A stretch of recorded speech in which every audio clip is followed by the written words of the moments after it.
وانتشت روحي وصار الدمع يجري يا إلهي. بسم اللہ الرحمن الرحیم. امام عبدالواحد بن زید رحمۃ اللہ علیہ تبع تابعین میں ایک بڑے درجے کے صوفیہ میں گزرے ہیں.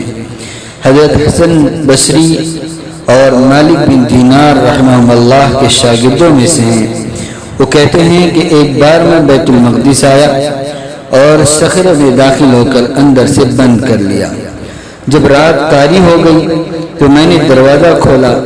بس 18 آدمی داخل ہوئے جن پر لوہے کے لباس تھے اور ان کے پیروں میں کھجور کے پتوں سے بنے ہوئے جوتے تھے اور ان کی گردنوں میں قرآن لٹکے ہوئے تھے.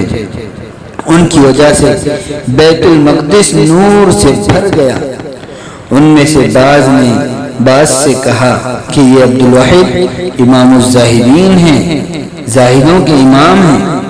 عبدالواحد کہتے ہیں میں نے ان سے عرض کیا کہ میں تم کو اس ذات کا واسطہ دے کر پوچھتا ہوں جس نے تم کو یہ کرامت دی کہ آپ کون لوگ ہیں اور کہاں سے آئے ہیں اور یہ مقام آپ لوگوں کو کس طرح ملا. انہوں نے کہا یا عبد الواحد لا یوصل الى ولایت اللہ الا من ترک الہوى.